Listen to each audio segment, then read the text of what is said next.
Hello, my loves. Hey guys, hello. So I am here. It's been a minute, guys. I am here to give you all an update on my health and everything that has been going on with that.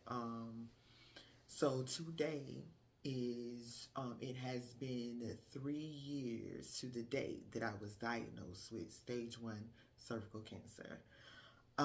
So if you don't know the background to my story, 3 years ago, I was having all these symptoms that were abnormal, and I was I went to get my routine checkup and everything. They did the scans and everything, and they did the testing, the scans, they did all the things, and they finally came to what the issue was that I had stage 1 cervical cancer.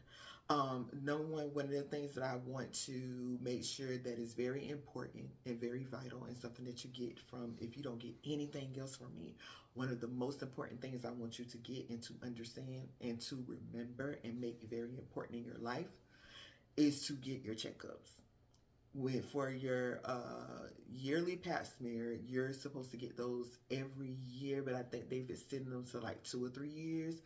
I wouldn't recommend waiting 2 or 3 years, especially if you're sexually active. I wouldn't recommend to do that.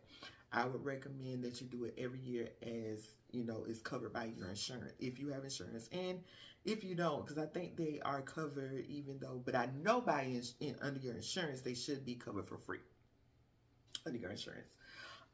So every year, get your pap smear. Every year, get your pap smear. And if they say that it's abnormal, or they see some abnormal cells or something like that, ask them to send you to a specialist so that they can test those abnormal cells. Because a lot of times, which was one of the things that kind of took to get longer to figure out, or tougher to figure out what was going on with me, is because some things we hear, and I'm not sure about every woman, every race or anything, but I know as a black woman amongst us, a lot of things that we hear, one of the things we hear a lot of the time is abnormal. Something is abnormal. It's abnormal, but it's okay.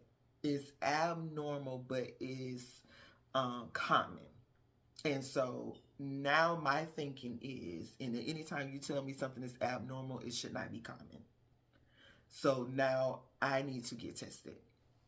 So when they finally figured out what was going on, I thought I could just have surgery to have the tumor removed, and then have hysterectomy, all the things, so I wouldn't have to worry about it ever returning.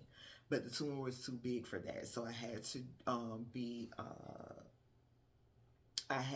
put on chemo. I had to do chemo once a week, and I had to do radiation every day.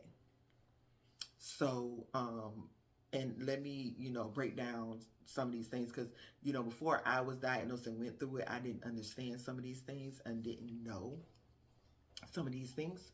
So, one, radiation.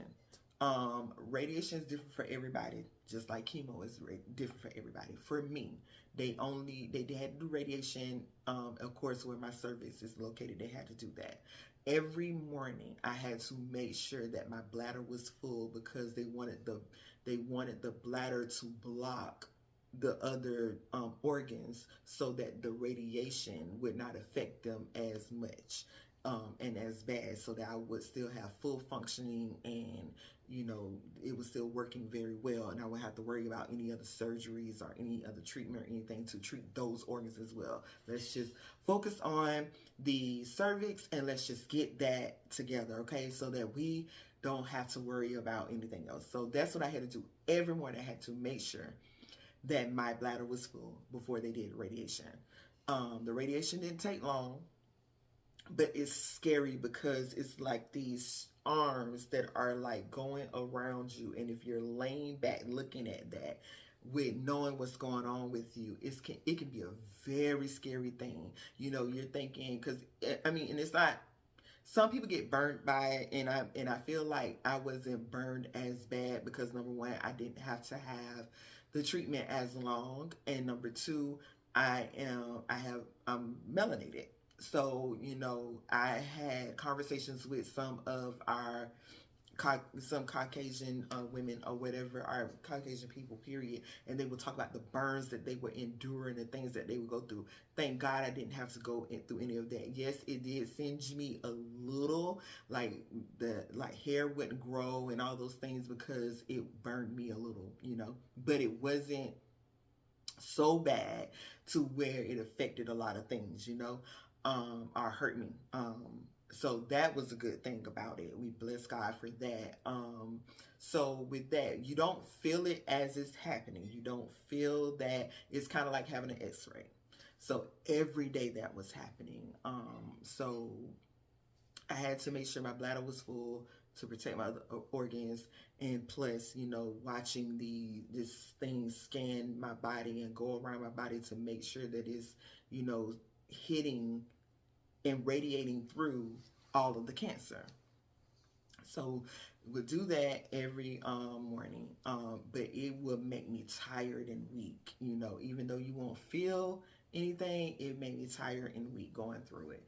And then the chemo, doing chemo every week. I did it every Monday of the week. Every Monday I had to do chemo, and the chemo on the day of wouldn't really make me so sick, and then come to find out there were different kinds of chemo, so I didn't lose my hair. All, you know, it wasn't making me throw up all the time and things like that. I was nauseous the entire time. I was very, very, very nauseous, but I was not like vomiting and all those things like that. So, and I didn't lose my hair, so we thank God for that as well. Because I was like, God, I just grew my hair. You know, my hair is real. Like, I have a lot of hair, okay? And it's thick and good. You know, I done worked on it. You know, I'm on my natural hair journey. So my hair is together, and I don't want to lose that. So, so, did the chemo, but you know, like the days after, I would be sick. You know, maybe not the day of that they gave it to me, but I would be sick, and a lot of times I would be so weak and so sick from the chemo and radiation that they would have to give me fluids. So I would come in to just get fluids sometimes, no treatment or anything, just fluids, because the fluids would help kind of amp me up and, you know, give me some energy. So I went through that for a while. Went through that for a few months, from I think like March, no, Jan, no, sorry, from March to, I want to say April, like February to April or something like that. It was only a few months. It wasn't long.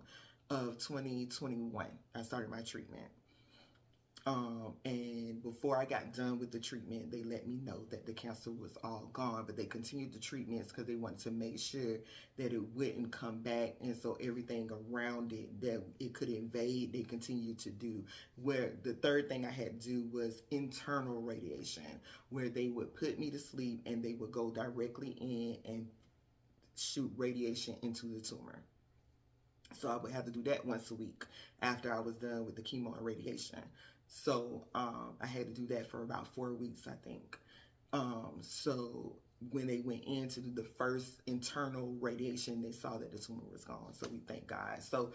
So I ended up being in remission. Okay, so we bless God for that.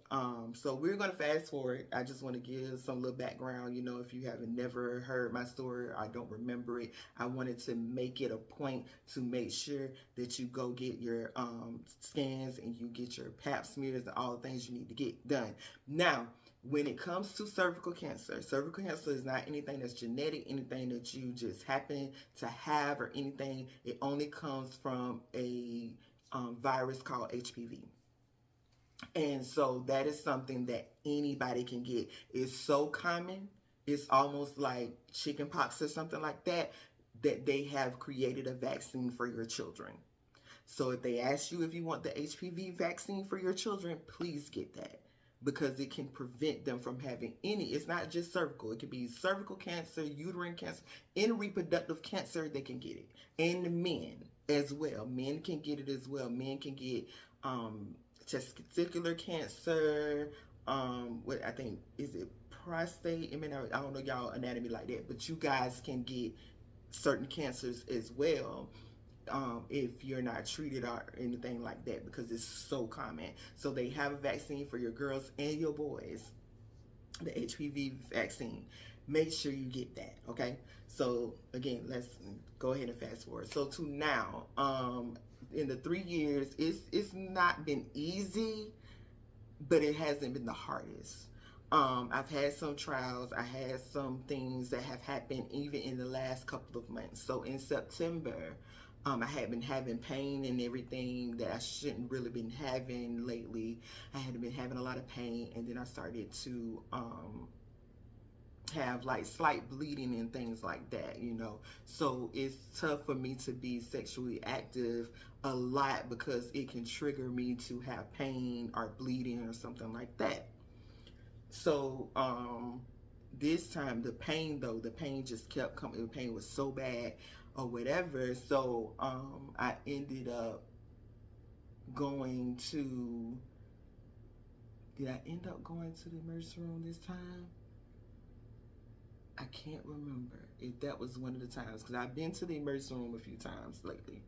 But no, I didn't go to the emergency room for that. I just told my doctor, I was like, I've been having a lot of pain, can't get rid of the pain or whatever. So they wanted to do a procedure called a DNC on me, which is dilation and curettage.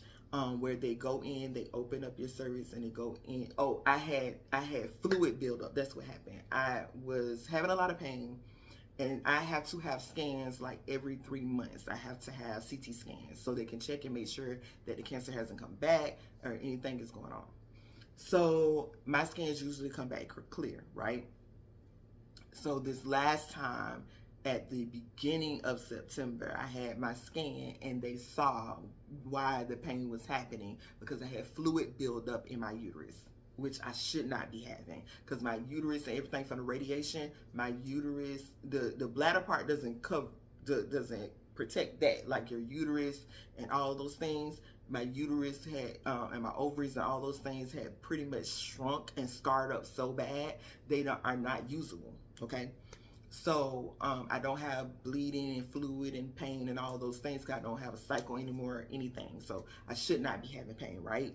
So I get the scan. They see the fluid, so they say they have to do the DNC, which is usually for them to go in and to remove any excess from after you've had a miscarriage or a stillborn or something like that. They go in to remove the child or anything relating to that, right? So they had to go in and they had to do that procedure on me to get the fluid out, right? So they do that procedure and all the pain pretty much stops or whatever, and I'm good, you know, I'm good. And then this is right before my event called Toys Girl Jam. Do Toys Girl Jam, and I'm fine, right? Everything's fine. I'm good until like October. This is September when I had the surgery. September like 17th, I think. Had surgery fine or whatever. Then October comes, and then I start to have, like, I'm fine, okay? I'm fine. Then one morning I wake up and I have this real bad pain. So I go to the bathroom, and again, I'll have pain here and there because I'm thinking, okay, I'm still healing from the procedure, right? Have pain or whatever. So I'm like, okay, but it feels like a lot of pressure. Like, okay, maybe I need to sit on the toilet. All right. So I go to sit on the toilet, and the next thing I know, I'm passing clots. So I'm bleeding, right? And I'm panicking at this point because I should not be bleeding, because as I stated before, I don't have cycles anymore. And even when I've had cycles, I've never been like a clot or anything. So it's like huge clots. And I'm just like, what the heck? So I leave, I go rush to the emergency room, and they do all this testing and everything. which I kind of already expect. The emergency room, they're not really gonna really tell you much of anything, but it was so early in the morning and I needed to be seen like right then and there, so I couldn't call my oncologist or anything to set up something to come in. I need to be seen right now. By the time I got to the hospital, I had already bled through a pad, right? So this is something I want you guys to think about as well. Whenever you're bleeding or any pain like that, these are some of the things that they ask you first thing off rip to see how bad it is, right? They'll ask you, are you bleeding through a pad in less than an hour?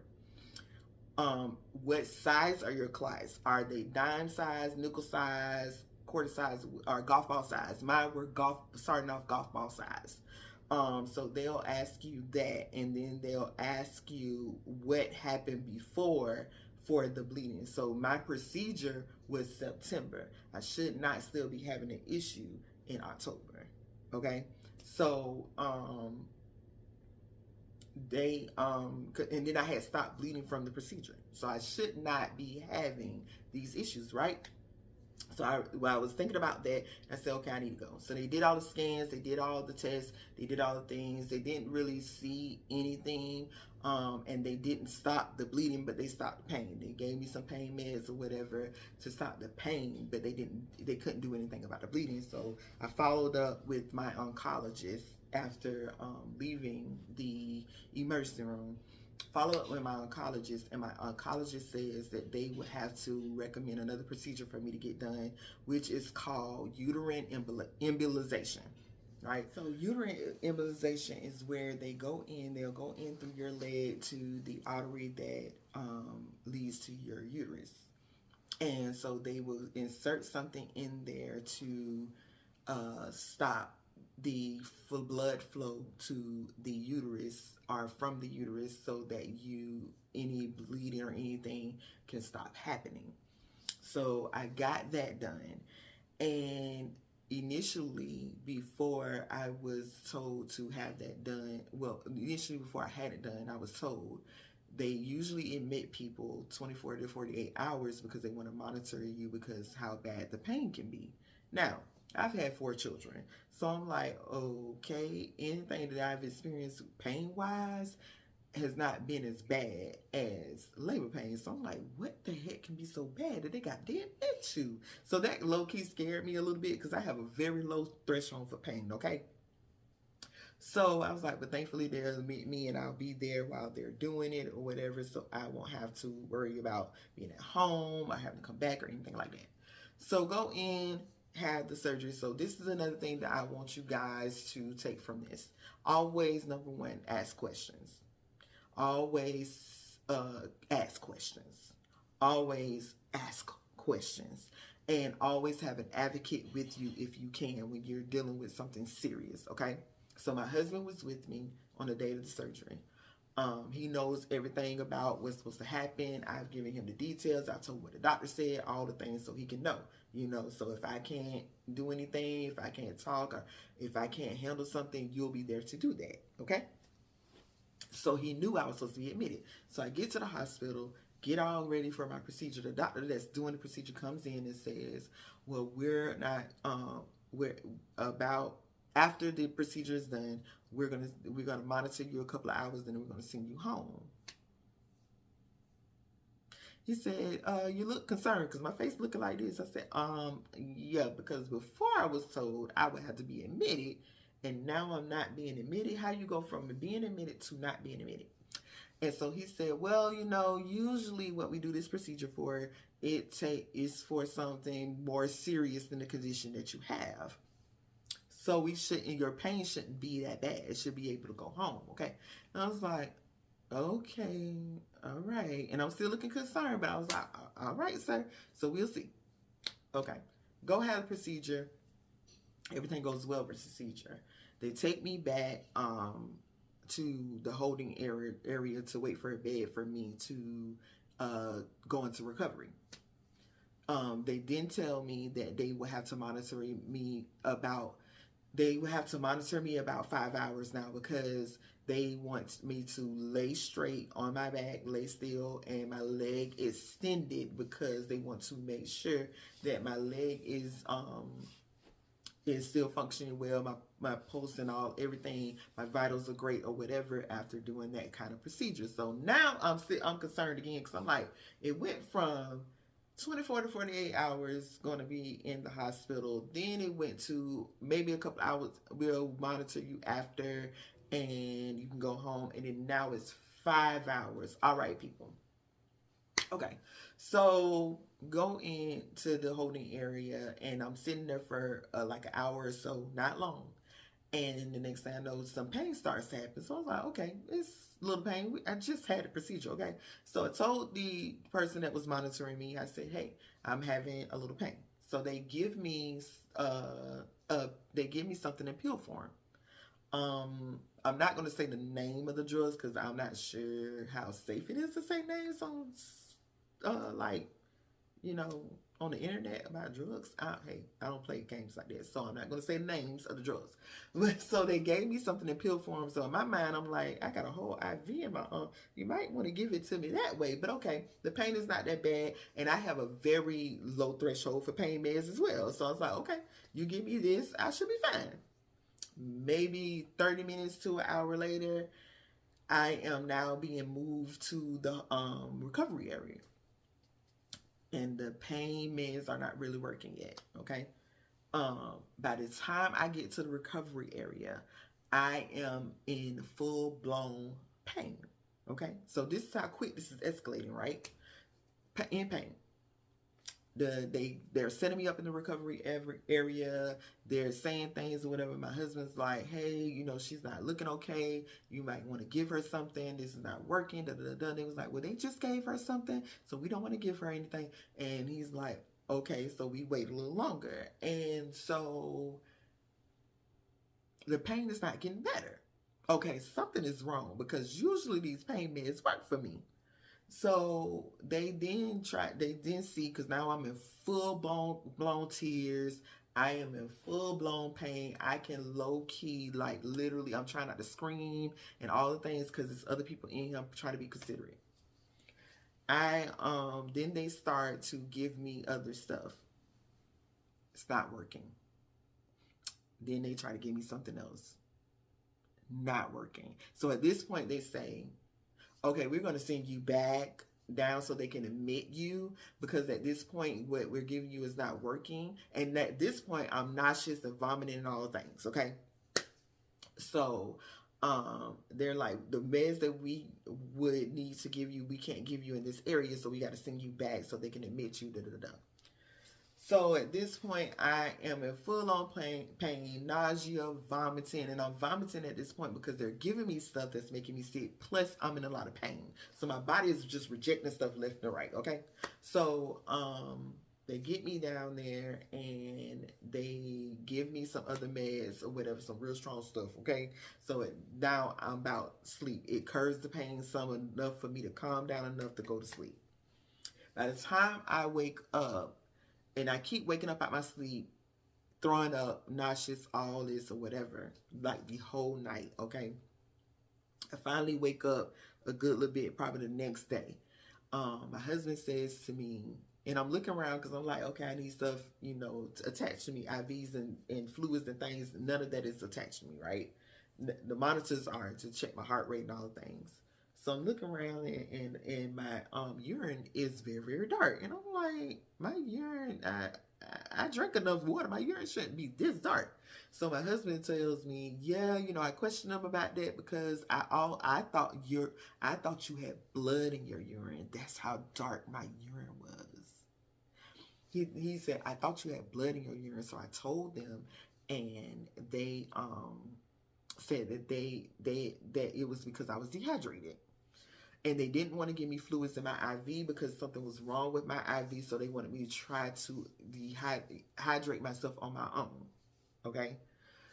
And he also said that my O2 had went down a lot, and they almost would have to give me oxygen. So this is why I say have advocates, because my husband stayed on those people, like stayed on those people, because I could not talk for myself. I could not advocate for myself for anything. My mom came out there, my sister Chantel, she came out there or whatever. They all came out there to check on me and everything. Always have your advocates if you can, because you never know. I could have legit been out of here. So now when I tell you that I am grateful that God has covered me and kept me, that is why, because I could have legit been out of this piece. And I'm just grateful that God keeps covering me. So I have not been in much pain. That procedure was like maybe a week ago now. I have not been in much pain. I have not been bleeding, like I was before or anything. So far so good. It seems like it worked. But let me tell you something. If y'all ever hear me say I'm having another procedure, tell me no, because these people can't touch me anymore. Okay, it was so much. It escalated so fast, and it could have went left really, really, really, really bad. But I thank God from the beginning of this journey, He has kept me. So some of the things that, again, another thing I want you to take from this too, making sure you have coverage. If you don't have insurance, if you can try to get insurance and can afford it, get it through your job, or try to get something from the healthcare program, get you some coverage. It's important to have insurance. Insurance is not just for emergencies. Insurance is for your everyday life, because if I didn't have insurance before I was diagnosed, I probably wouldn't have gotten diagnosed in time. So you guys got to really pay attention to your bodies and make sure that you're getting checked out. And no question is off limits. No, ask all the questions to your providers. Ask all the questions to your doctors. Ask all the questions, okay? Because you very well may have something going on with you that you don't know about. So this is my third year of celebrating being cancer free this year. Even after being diagnosed 3 years ago, I am celebrating that because God continues to keep me. His grace and His mercy is amazing, okay? And if you have any questions for me, anything you want to know, I'm an open book. Contact me, let me know, or whatever. I can definitely help you as much as possible. And if I can't, I can direct you somewhere, okay? Thank you all for everyone that has supported me, everyone that has been praying for me, everyone that has been there for me, my rocks, my family, especially my husband, my children, and my mom, my siblings, all of you, and my best friends and my closest friends. I thank you guys so much. You guys are amazing. Everyone that, has been following me, following my story, thank you guys so much, okay? I keep going for you. I keep going for real. When, celebrities like, I do it for the fans. No, for real. I keep going for you. I'm not saying I'm a celebrity, but I'm just saying. I keep going for you. You know what I'm saying? Because I want to be that example of what God can do in human form, what He can do while you're still living on this earth, okay? So I love you all. Thank you guys for everything that you have ever done. If a view, a like, a comment, anything, a call, a text, anything. Thank you so much to everyone. And I think that is pretty much the whole story. I love you guys. I will see you another time to give you more updates or just to chat with you. Make sure you're following me on social media, Coach Toya K on Instagram. Follow my group, The Complete Woman, on Facebook. And follow me on TikTok, Coach Toya K, as well. And yeah, I always know what's going on with your girl. I love you guys. Goodbye, my love.